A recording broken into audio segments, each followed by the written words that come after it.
Hi Razia, this is Lauv. How you doing?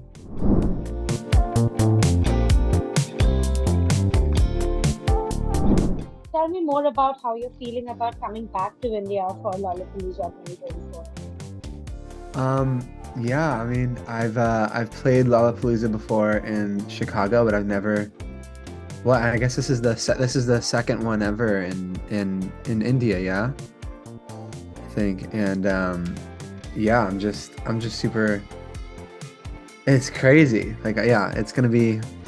Um, I haven't gotten time to spend like a ton of time in India, and every time I come, it's always been really eye-opening and just special. And I'm sure this will be nothing less, so I'm excited. Yeah. So, from your previous experiences, what do you think sets Indian audiences apart? Why do you love performing here? I feel like it's just really, really deep love and passion, but also like really like fun at the same time and lighthearted, but also really emotional. So it's kind of like all the best things. Yeah. Yeah. I also wanted to know from you what's your favorite artist collaboration from your career so far? Oh, that's a hard choice. I don't know if I could pick a favorite one, but like if I had to play one right now, um, I feel like the one that comes to mind, it's not, I don't think it's enough credit is A Different Way, me and DJ Snake. I think that's a real fun one. Yeah, it's a real fun one. Sounds like an interesting choice. So, since you're performing in India, I'm duty bound to ask you this question. Have you ever jammed to Bollywood music? And if yes, what is your bop? Oh, I haven't checked in a while. I feel like I have a little bit. I mean I also made a song or helped with a song in a Bollywood film, which was really cool. But yeah, I need someone to like. I feel like there's so much more that I would love to learn. Um, that I haven't gotten like the full opportunity to like fully dive into. So um, I don't know. Yeah, it'd be great. It'd be great Can to you tell learn. us more about the song that you worked on? Yeah, yeah. It was really cool opportunity. I was totally not expecting it, and I was kind of just living my life, doing my thing, and then um, got reached out to, and it was a really cool thing because I feel like I got to in writing the song, I got to spend yeah, just spend some time with like the original vocals, as they were, and that was a really cool experience for me because I'd never really had a chance to produce a song or help produce a song.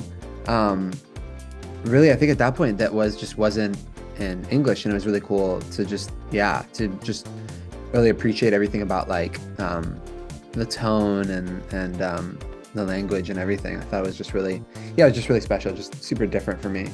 Um, so yeah, it was a lot of fun. Yeah. That's great to hear. I also wanted to know from you, did you ever personally embrace the soft boy label that has been bestowed upon you first, collectively by the internet?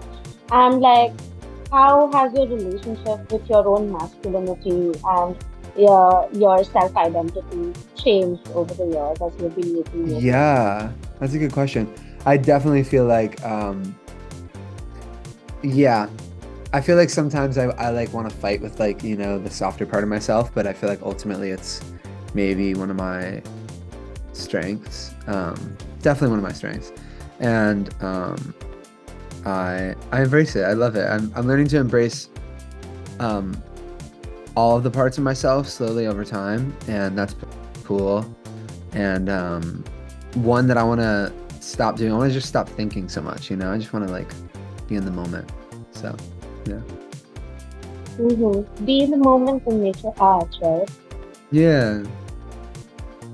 So, speaking about art, how do you feel about writing about mental health at a time when social media has sort of normalized and also really encouraged mental health conversations, but at the same time also sort of weaponized this therapy speak, right? And really bastardize the language of therapy.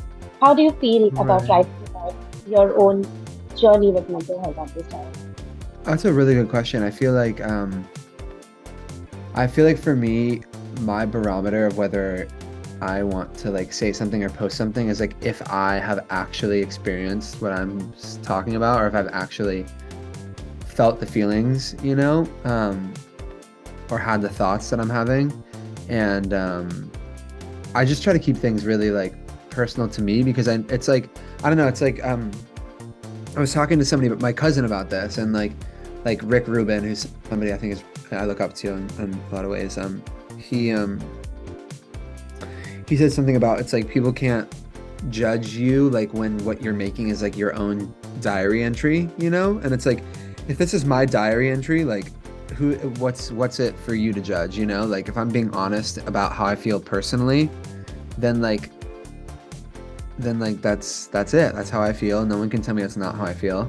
I think it's easy to want to make really grand statements when you speak about mental health. I think, like really like um, whatever, depression is this is how it goes, like so on and so forth. And but it is totally an individual thing, and I think honoring that individuality is like the key for me.